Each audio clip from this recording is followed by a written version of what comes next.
Hello guys, welcome to my vlog Himalayan global village. कैसे हैं आप सब? I hope you all are doing well. मैं भी एकदम से बढ़िया हूँ। तो चलिए शुरू करते हैं आज का व्लॉग। जैसे कि आप सभी जानते हैं कि हिमाचल में भारी बारिश के कारण बहुत नुकसान हुआ है। जगह जगह पर लैंडस्लाइड्स हुए हैं, कुछ दर्दनाक हादसे हुए हैं, कुछ लोगों ने अपने अपनों को खोया है, परिवार को खोया है, साथ ही घर जो है मलबे में तब्दील होते नज़र आए। ये सब दृश्य जो है बहुत ही दर्दनाक थे। सोशल मीडिया के माध्यम से हमें ये सब जब देखने को मिला तो हिमाचल ही नहीं पूरा भारतवर्ष जो है इन सब दृश्यों को देखकर कहीं ना कहीं विचलित हम ज़रूर हुए हैं। परंतु आपदा के इस समय में पूरा शिमला जो है, पूरा हिमाचल जो है एकजुट खड़ा है और एक दूसरे के सुख दुख में हम सब हमेशा शामिल रहते हैं। आप देख पा रहे हैं कसुम्पटी का ये सुंदर नज़ारा और बहुत ही गगनचुंबी यहाँ पे इमारतें हैं और ये सुंदर सा दृश्य, बड़े बड़े देवदार के वृक्ष और फिर से जीवन जो है पटरी पर चलता हुआ नज़र आ रहा है, क्योंकि जीना तो इसी का नाम है। विपदा चाहे जैसी भी हो, कितनी भी बड़ी ही क्यों ना हो, मगर हमें तो जीवन में आगे बढ़ते जाना है।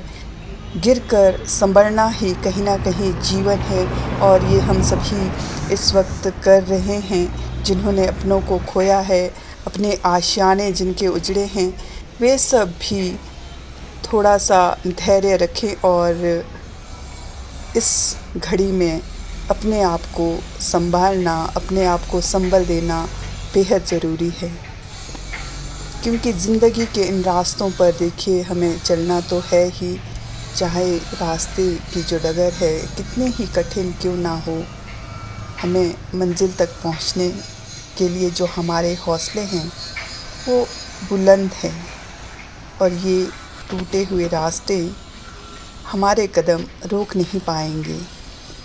फिर से हिमाचल खड़ा होगा, शिमला पूरी तरह से जो है आगे बढ़ने के लिए हमेशा तत्पर रहेगा और फिर से बुलंद हौसलों के साथ हम आगे बढ़ेंगे। ये देखिए किस तरह से देवदार के वृक्ष कट चुके हैं और बचे हैं तो बस ठूंठ, जो कुछ कहानी बयां कर रहे हैं इस उजड़े हुए जो हिमाचल में त्रासदी हुई है, इन सब बातों की।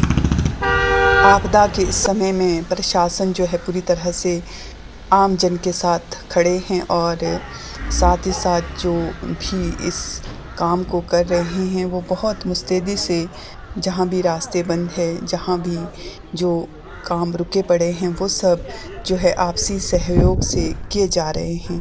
और ये देखिए कितना सुंदर सा नज़ारा, BCS से नीचे का ये दृश्य, गंगनाधार यहाँ से दिखाई दे रही है और साथ ही आसमान में उमड़ते घुमड़ते ये बादल, जिन पर बहुत सी कविताएं रची गई है। लेकिन आजकल जब ये बादल गरजते हैं तो बहुत ज़्यादा लोग सहम जाते हैं, लोग अपने घरों में दुबक जाते हैं और कहीं ना कहीं अपने घरों में भी सुरक्षित हम महसूस नहीं करते हैं, क्योंकि जिस तरह से लैंडस्लाइड्स हो रहे हैं तो हमें अपने घर में भी हम जो है डरे सहमे से रहते हैं। और अब हम पहुंच चुके हैं पंथा घाटी की डॉक्टर्स कॉलोनीज, आप सामने देख पा रहे हैं। तरह से कतार में यहाँ पर भवन बने हैं और सामने दिख रहा है आपको जो वो है सरगीन। पंथा घाटी की अगर मैं बात करूँ तो ये मेन जो शिमला है वहाँ से काफ़ी दूरी पर स्थित है। लगभग आधा पौना घंटा यहाँ पर लग जाता है यहाँ तक पहुँचने में। ये नया बसा अभी उपनगर हम कह सकते हैं शिमला शहर का। ये है हरिहर मंदिर, पंथा घाटी, लोअर पंथा घाटी में ये मंदिर, शिव मंदिर यहाँ पर स्थित है। और हम भोलेनाथ जी से यही प्रार्थना करते हैं कि ये आपदा अब दोबारा ना आए। हिमाचल में ही नहीं, कहीं भी हम सब सुरक्षित रहें और फिर से जीवन जो है पटरी पर लौटे, यही मैं दुआ यहाँ पर भगवान जी से करना चाहूँगी। भगवान भोलेनाथ हम सभी को सुरक्षित रखें और जिन्होंने भी अपनों को खोया है उन्हें भी भगवान हौसला दे आगे बढ़ने के लिए, जीवन पथ पर चलने के लिए। और अब हम लोहरपंथा घाटी पहुंच चुके हैं। आस्था से ये थोड़ा सा नीचे का दृश्य है। शोगी बाईपास रोड इसे कहते हैं। यहाँ पर भी देवदार के देखिए कितने ऊंचे ऊंचे पेड़ हैं और साथ ही कंक्रीट के जंगल यहाँ पर उगाए हैं। और यहाँ पर जो सामने बिल्डिंग आपको दिख रही है, यहाँ ऑनलाइन एग्ज़ाम्स कंडक्ट किए जाते हैं। शिमला शहर में जिस तरह से कुछ ही वर्षों में कंक्रीट के जंगल उगाए हैं और देवदार के वृक्ष कट रहे हैं, ये बहुत ही ज़्यादा चिंतनीय विषय है, पर चिंतन मनन करना बेहद ज़रूरी है। शिमला शहर को यदि बचाना है, हिमाचल को अगर बचाना है, तो हमें अपने ड्रेनेज सिस्टम, सीवरेज सिस्टम और पानी की जो निकासी है उसे सही करना होगा और प्रशासन को इस दिशा में और ज़्यादा कड़े कदम उठाने की ज़रूरत है। इन सीढ़ियों में 2-3 साल पहले जब बरसात हुई थी तो यहाँ पर काफ़ी मलबा आया था और ये लोअरपंथा घाटी के रास्ते।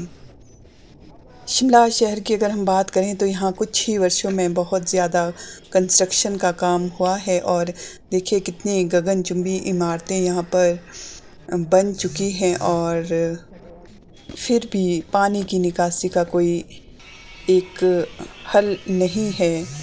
यहाँ पर पानी की निकासी नहीं हो पा रही है, जिसकी वजह से पानी जो है, बारिश का पानी हो चाहे वो घर का पानी हो, वो एक दूसरे के घरों तक पहुँच रहा है और घरों के लिए खतरा बनता जा रहा है। कुछ वर्षों पहले यहाँ पर देवदार के वृक्ष थे, ये घने जंगल और ये वादियाँ देखिए कितनी हसीन वादियाँ हैं। यहाँ से जो नज़ारा है वो काफ़ी खूबसूरत है और महली का ये दृश्य आप देख सकते हैं। थी बादलों में चाँद भी नज़र आ रहा है। जहाँ पर हम अभी हाल ही में भारत ने अपना झंडा फहराया है, परचम फहराया है। चंद्रयान 3 जो है यहाँ पर पहुँचा है। ये हम सभी भारतीयों के लिए एक गर्व की बात है। देखिए किस तरह से कंक्रीट के जंगल उग आए हैं जगह जगह पर, मगर पहाड़ मौन है, पहाड़ मौन है। अपनी कविता की चंद पंक्तियाँ कहकर इस व्लॉग को यहीं पर समाप्त करूँगी। हिमशिखर के आंचल में देवदार की टहनियों पर टिमटिमाते जुगनू बयां कर रहे हैं दास्तां विकास की। कंक्रीट के जंगल अकड़ का लिबास ओढ़े चिढ़ा रहे पहाड़ के अस्तित्व को।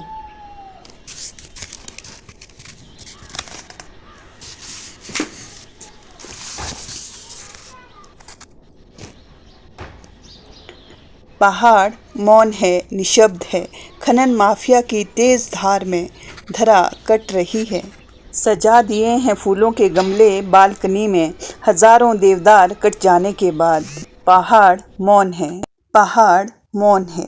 रात के अंधियारे में बेबस बचे ठूंठ पर बैठा उदास चांद देख रहा धू धू जलती चिंगारी में क्रंदन जीव का। बिखरा है आशियाना जिसका। छटपटा रहे हैं चूजे, जंगली जानवर त्रस्त है, इंसान मस्त है। बना लिया है उसने आलीशान घर, बेजुबान का घर उजाड़ने के बाद। पहाड़ मौन है, पहाड़ मौन है। आज के ब्लॉग में बस इतना ही। If you like this video kindly like, subscribe and share Himalayan global Village and Himvani YouTube channel. Blog देखने के लिए आप सभी का हार्दिक आभार।